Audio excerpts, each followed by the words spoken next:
All right, today let's find the perfect house for sale in Forney, Texas. We're going to go straight into the Forney MLS and look at the real estate available for sale.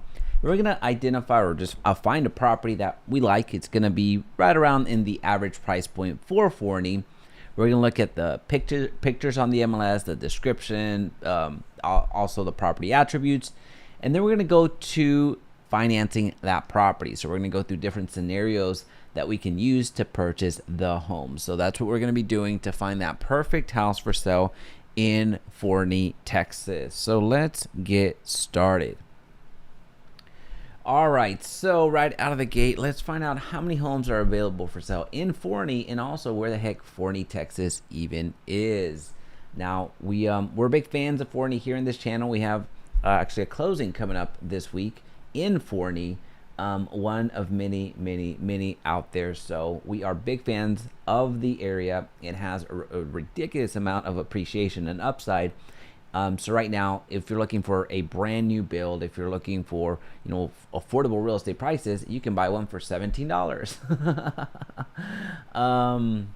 Of course, I kid there that somebody made a mistake or just wanted to be cute with it. But let me give you another quick little research. We're going to go here to Forney. Let's only focus on single family residences for right now and get started. So whenever you're looking for a place to live, especially if you've never been there before, really you need to understand just 3 questions and ask yourself these so you get clarity. Number 1, what type of commute do I want? Right? So oftentimes whenever you're relocating, especially, you are going to a new area most likely, and you're going to be working out of the house. So you need to ask yourself, what type of commute am I comfortable with? So number 1, answer your question, what type of commute do I want?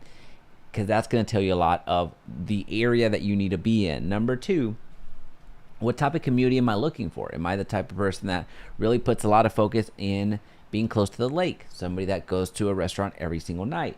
Somebody that values entertainment, someone that goes and values recreation, going out for hikes or going out for jogs or whatever the case may be. What type of community are you looking to build? And then number 3, what cost?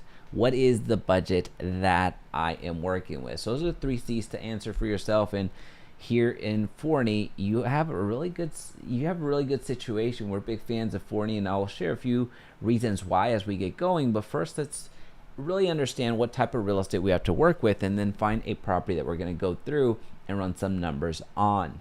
So at the present moment, Forney, Texas has 167 properties for sale right now, and you're going to see that there's the least expensive home is $199,000. But what's super extremely ultra rare is that on the very first page, in fact, in the very first row, in fact, in the very first 2 rows, you're going to see something incredible, and that is that you have new build, brand new build in the first. This is the least expensive real estate in the market of Forney, and they happen to be new. That is very telling. That is incredible. So these homes that are being sold for $250, know that these homes, I'm not trying to speculate, but as the city continues to grow, regardless of where the real estate market goes, up or down, you're going to be in a really good spot of appreciation, especially again as the growth continues to happen. But anyway, that's pretty exciting. It's pretty old. It's extremely rare that happens out of all the videos that we've made. So as you see, under $300,000, if you have a pre-approval for under $300,000 and you're looking to be close to Dallas, you need to check out Forney. So as you see, the first 24 properties here are all under $300,000. It does not get any more affordable than that this close to Dallas-Fort Worth Metroplex, and you're just seeing this in action. So that's pretty cool. But if you're looking for the most bang for your buck, if you're looking for where's the most inventory out in Forney, then really you're looking at about the $300,000 to about $425,000 range. You're gonna find every type of real estate, every size, every want and desire outside of luxury in that price point. So you have a home that's almost 2,800 square feet for $325,000. That is insane. If we keep going, you're going to see more of the same, right? So I'm not going to go through the rest of these, but check out these properties, these massive properties that are in the low 400,000s. This does not happen in a lot of cities this close to Dallas-Fort Worth Metroplex. So these types of cities, if you go north as an example, like to the Annas of the world, the Melissas of the world there, which is north of McKinney, just to give you an idea. If you go up here, north of McKinney, go to the Melissas, the Annas of the world, right in through this area right here is just absolutely exploding. These types of properties up there, you're looking at these 600,000s pretty comfortably. So if you're looking for opportunities, this is it. All right, so with that being said, let's find a property that we want to buy right out of the gate. So this home that was reduced, which is almost almost $450,000. Let's go through this property picture by picture, description by description, and really understand what we need to look for whenever we're looking to buy a property. So it's always encouraged, so you can save time. It's always encouraged to take good stock of the images that are listed on the MLS, and then really find out, hey, is this worth me going out there, scheduling a tour, and going and checking out this property? So what I'm gonna do is I'm gonna go over to Zillow real quick, because most likely you're going to be using this interface to search for your property. And this looks like new construction if I had to guess. It's just too new. What year is this?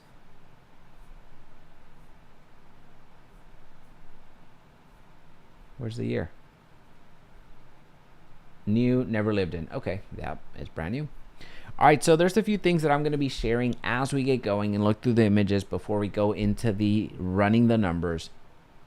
And some of these items might feel a little bit nitpicky. They might feel a little bit too specific. But the reason I do that is because the small things really lend themselves to the larger things. So if certain small details were what we appear to be, a little bit forgotten or not really addressed, well, that tells us a little bit of the larger thing. So as an example, if landscaping is not taken care of, if this was a resale, well, that lets us know that probably the homeowner wasn't really taking care of the major items like the water heaters, the HVAC units, the foundation, like so many different elements that can absolutely just cost a ton of money. And then the second thing that I'm going to be bringing up is whenever you're looking to buy a home, when you go to a home to do your property tour, you're not going to spend a ton of time there. Oftentimes your visit is going to be 30 to 45 minutes, and within those 30 to 45 minutes you're making a $450,000 decision, right? So you're not going to have a lot of time. So that's why I call out the smaller things. But let's continue. So this is a brand new build.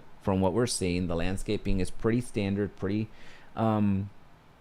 pretty good. I mean, this has probably been on the market for a little while. I'm not sure if this is like a model home at some point. No, this probably wasn't. Well, could be. But I see the grass almost too good. I'm seeing the grass being too good. You typically see the grass just taking root whenever you buy a property. So we have a brand new property. We have 3-car garage. I do like the layout of this home. One thing to note is with new builds, oftentimes if you're buying from a builder that is selling a build that is maybe on the least expensive side, they're not going to include gutters. That's something you would need to add on later. And in this particular case, they do have gutters, so that's a really welcome sign. Now this is probably not an entry-level type builder. We'll look at it as we get going. All right, so I do like that stone. I do like that brick. There's a lot going on to this property, but it really makes sense. I really appreciate it. You have your gutters, as I was mentioning. You have your windows a little bit more vertical than horizontal, so that is a little bit more of a modern look, modern feel, as you're probably seeing. The door, of course, is also a modern door with a really good look. So you have luxury vinyl plank as well as the flooring, so LVP all throughout. Now this does give you a good sense of how much light you're going to be and they even did virtual staging. Cool. how much light you're going to be receiving. So as you come in to the left-hand side, you're going to have your office. All right, so we're going to keep it going.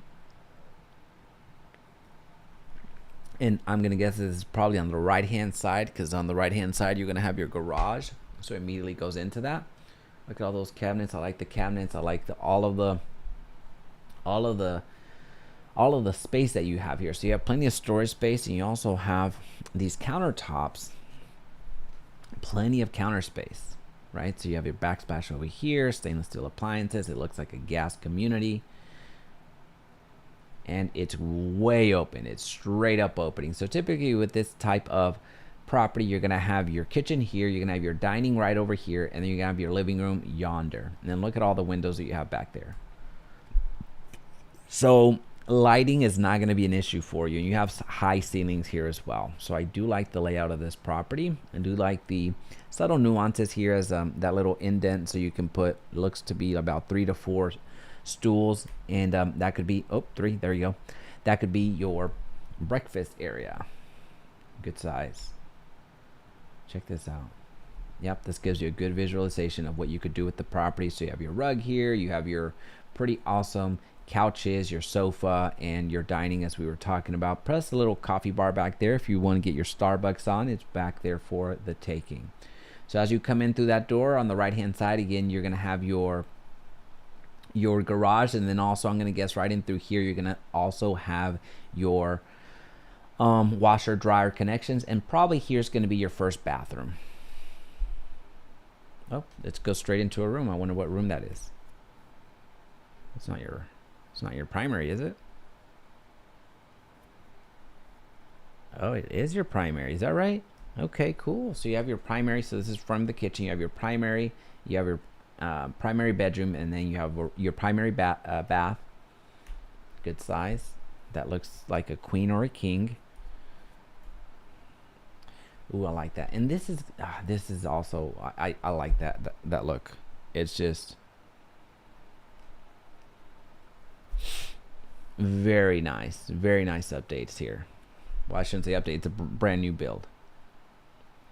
Those built-in shelves are nice. Check that out. Saves you some space, so you're really maximizing some space whenever you're looking. I wonder why a lot of builders don't do that.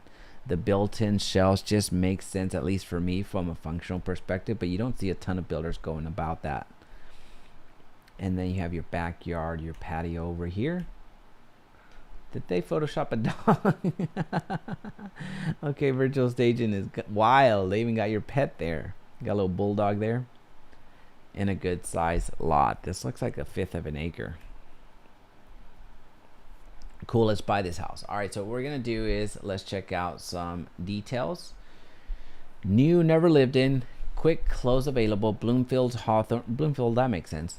Hawthorne presents a charming single-story layout boasting 4 bedrooms and 2 baths with contemporary upgrades. Step inside the 8-inch stained wood and rain glass entry door to discover the beautiful glazed porcelain wood look, tile floors, and the quartz countertops throughout the home. I did not call that out. So yeah, it is quartz instead of what you're used to seeing, which is granite.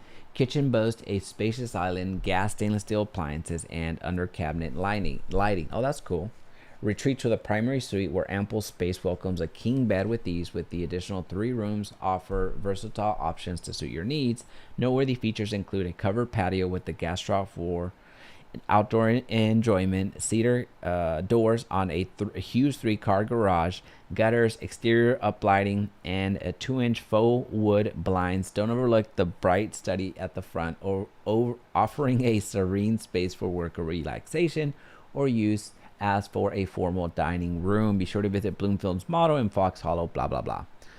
All right, so Forney is the city that we're in today, and this is Kaufman County. So let's keep it going. Price $449,000, 4 bedrooms, 2 baths. It's on 1/5 of an acre, so we got that right. Square footage is 2,243. Let's keep it moving.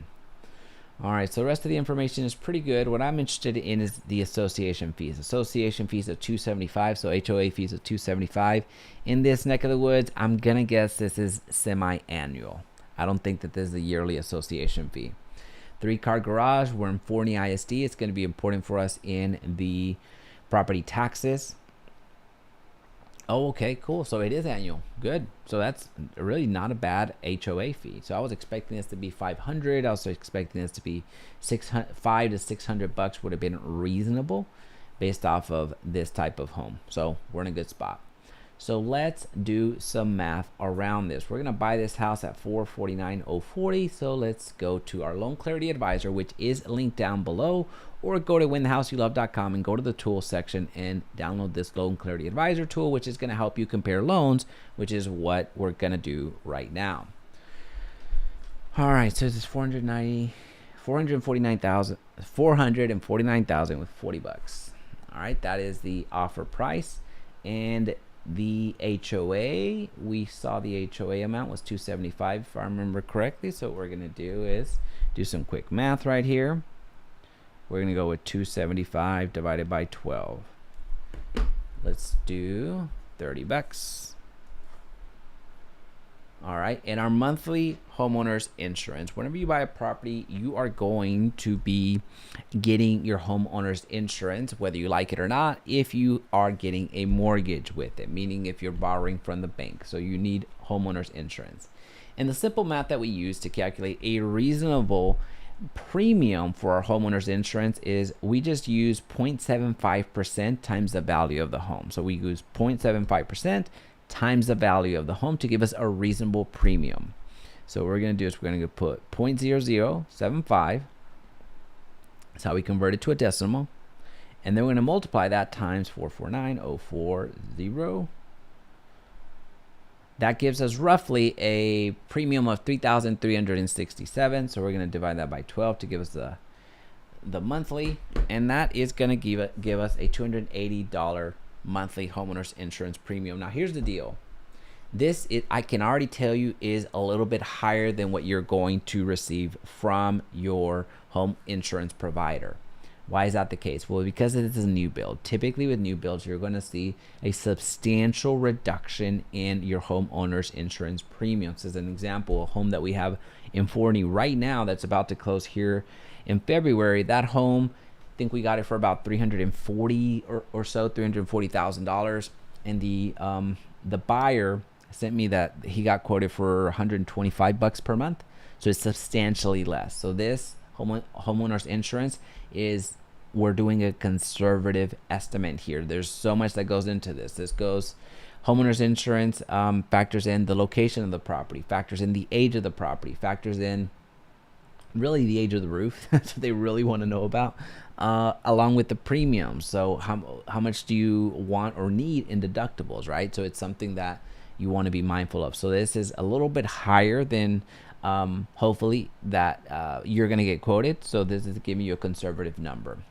Now, speaking of conservative numbers, let's talk about property taxes, because that's what I'm going to give you here with our estimate for property taxes. When you buy a property, you're going to be paying property taxes. That's the first thing to understand. The second thing to understand, especially here in the Dallas-Fort Worth Metroplex, the property taxes are high. The range for the Dallas-Fort Worth Metroplex is about 1.8% to about 3%. That is the range. That is the ballpark that we're talking about when we're talking about property tax rates. The third thing to understand about property taxes is in the Dallas-Fort Worth Metroplex, there's up to 5 numbers that we need to find in order to get a true property tax rate. So it's not just one number that you need to look for. It's up to 5 numbers that we're going to need to find. And that's going to be the city tax rate, the county tax rate, and the ISD tax rate. Those 3 for sure are going to exist in every city in the Dallas-Fort Worth Metroplex come heck or high water. So those 3, city, county, ISD, we need to find them today. The other 2 that often come up, the higher education tax, so think of community college, and the hospital network, think of, if you're in Dallas as an example, think Parkland Hospital. Those 2 occasionally show up. Actually, they show up quite a bit. Not occasionally, they show up quite a bit, but it's not always the case that both of them show up. Now, with Forney, I do suspect probably there's going to be a PID or a MUD to consider, but we're going to keep that hush hush for a quick second. And we're going to try to find the property tax rate from their website and let them tell us what we need. All right, so we're gonna go straight to their website, which is forneytx.gov, and see if they can give us that information right out of the gate. Tax rate. Okay. It looks like, yeah. So check this out. Check this out. Check this special note out right here. Please note these tax rates represent the rates paid by citizens who own property within Forney city limits. Forney properties with Forney addresses located outside of the city limits will pay taxes to different entities. So this is where we get into the whole PID, which is Public Improvement District, I believe. And then MUD is Municipal Utility District.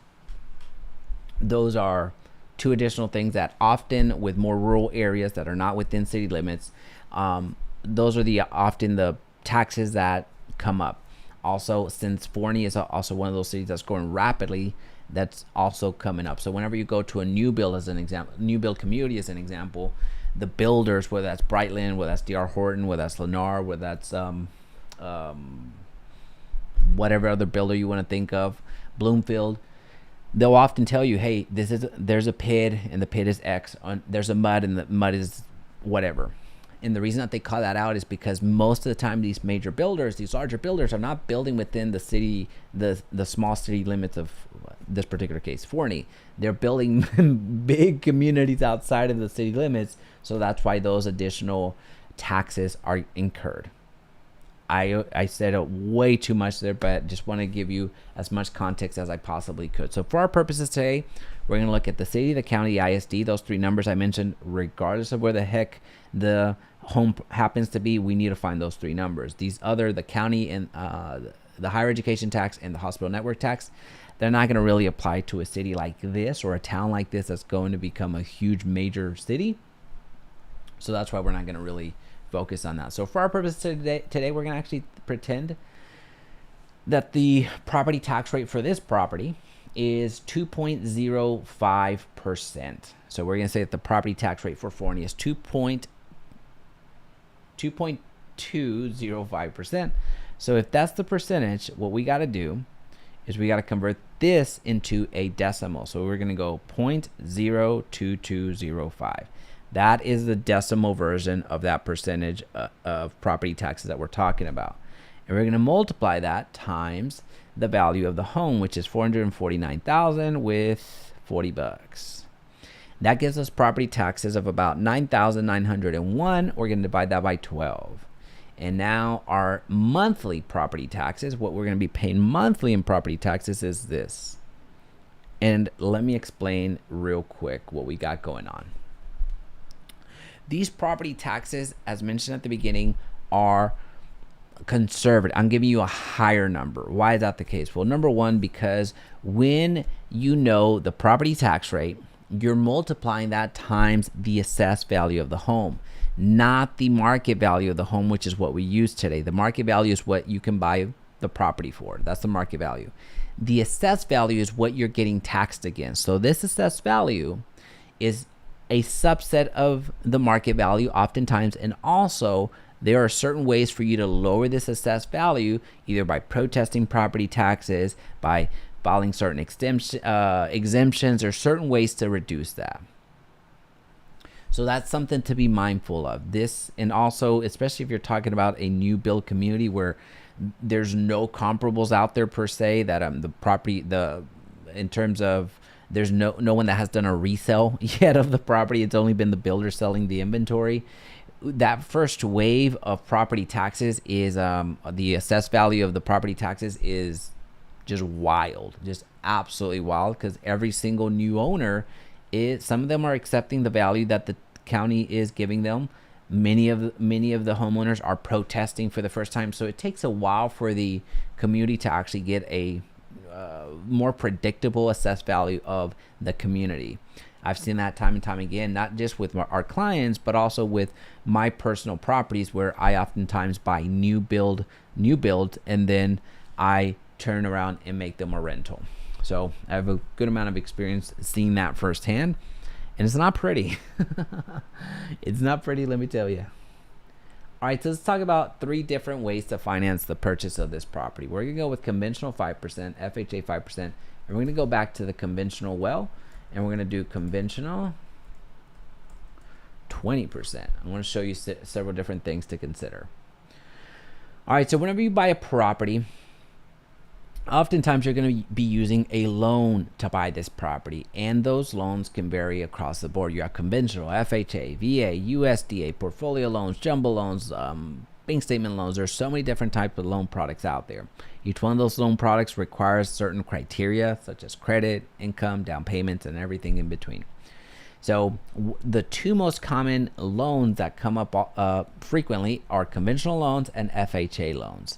With a conventional loan, the minimum down payment is going to be 3% down. With an FHA loan, the minimum down payment is going to be 3.5% down. So conventional minimum is 3%. FHA is going to be 3.5%. Those are 2 distinctions to make. Now, let's continue. If you put less than 20% down on either the conventional or the FHA loan, you're paying what's called mortgage insurance.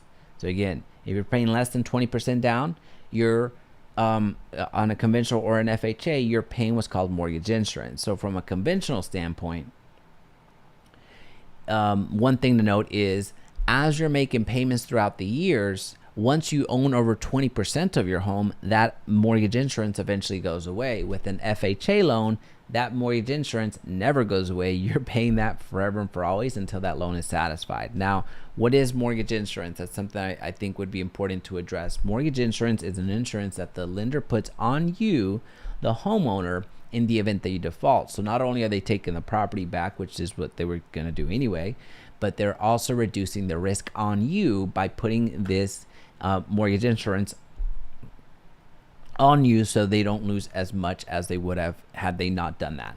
So essentially it's an insurance policy. It's in the name for the lender. That's what's happening. And also you get the pleasant privilege of paying hundreds of thousands, not, I shouldn't say hundreds of thousands. You're going to be paying hundreds of dollars in this particular case per month for that mortgage insurance. Right? So mortgage insurance can add up, and I'll show you how much that would be throughout the life of the loan. So we're going to go with, for our purposes today, we're going to go with conventional 5% down. Then we're going to do an FHA 5% down. Then we're going to do a payment of 20% down here on this conventional loan. So there's 3 types of loans. I'm sorry, the length of all 3 loans is going to be 30 years. Now we have the interest rate. That is the cost of money. That is how much the bank is charging you for this amount, for this loan. So what we got to do now is we got to go to what is the interest rate for buying a house right now? Just Google that, go to bank rate, and then see what's going on in the market right now. And what's going on in the market right now is about 6.21% is the average 30-year rate. So we're going to go with 6.21, 6.21, 6.21. That is the average interest rate. Now, beyond that, here's what's happening. Once you get quoted a certain interest rate that you're going to be paying on the loan, once you get quoted that, you're going to have the option of buying down points. So buying points, where when you buy 1 point, that is going to cost you 1% of the value of the loan. So let's just say you borrowed $400,000 in this particular example. It would cost you $4,000 to buy 1 point. Now, when you buy 1 point, it doesn't mean that you reduce the interest rate by 1 point. Roughly, the math that I use, about 1/4 of a percentage point. So basically 0.25% is what I use as my estimate of how much I would be buying down the interest rate. So essentially, when you buy points, you're buying down the interest rate, so you have lower monthly costs, and also the life of the loan. Throughout the life of the loan, you're paying less in interest. So here again, if I buy 1 point, I could expect to pay about 6% in interest, roughly. It's not going to be exact, but it's going to be close enough. With lender fees are going to vary across the board, but if you give yourself at least a 3% buffer, saying that, hey, it's going to cost me about 3% for all the fees, the title work, the appraisal, the lender fees, like all of the expenses add up, and like your prepaid. So prepaid is essentially prepaying for taxes, prepaying for homeowners insurance. Like, this does add up. So give yourself about 3% in lender fees whenever you're making a purchase. So not only do we need the down payment, but we also need to cover these lender fees. So we have enough liquidity in order to come to the closing table. Monthly mortgage insurance, we talked about this already. So loan option 1 and loan option 2, we're going to be paying monthly mortgage insurance. In this case, we're paying about $213 per month. Let's continue. All right, so as you get going through, again, this is linked down below. Just go down to the description and you're going to see this linked up so you can get this tool and compare it yourself. But also, if you just want to go to whenthehouseyoulove.com and get this calculator, you'll find it there as well. This is the exact same calculator that we use here internally for our clients. If you want to make some extra payments on your loan so you can pay your loan quicker and pay less in interest, you're going to be using this tool. Right, so you have the option of doing extra monthly payments and or lump sum payments. You have that option. Now, what I want to show you is visually the cost of money, visually the cost of these loans. So here, after 10 years, you're going to see that this conventional loan cost us $207,000. Over here in the FHA, it cost us conventional 5% down cost us $270,000, and then on an FHA, it cost us $277,000. So those are the three expenses of the loan, the cost of the loan, the cost of money. So check this out. After 10 years, you see the difference. You see how much it cost you here with the conventional 20% down, which is basically all interest. Yes, once you add in the lender fees, once you add in any points if you purchase them, it would go up. But once you have your quote, you're going to be able to fill that in yourself. With this FHA loan, you're going to notice that the interest is higher, which makes sense because you borrowed more money as you didn't put as much. You put 5% down as opposed to 20, so there's more interest to be paid on.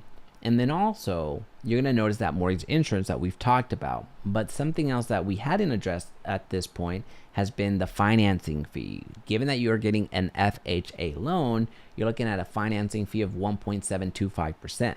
So that amounts to $7,465. So that's something that you're going to need to factor in when you're doing an FHA loan. When you're getting a conventional loan, that's not the case.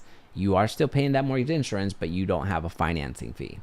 So this is the breakdown of what that loan would cost you, and this is a visual representation of that. But if you want to see after the 30 years how much more you're spending on that loan, you get to see it here. Also, the breakdown of what that would look like, right? So you see how much more in mortgage insurance you ended up paying with an FHA loan, because that mortgage insurance never goes away.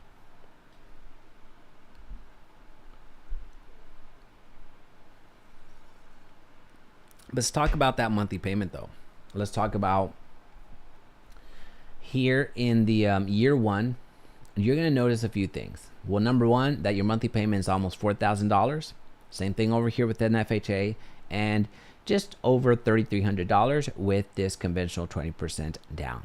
That is to purchase this Forney home. Remember, we're trying to buy this house for $449,000 and being financed at what, 6.21%. You're going to see the breakdown here. Now, there's a few things to consider, or a few things to observe that are very important.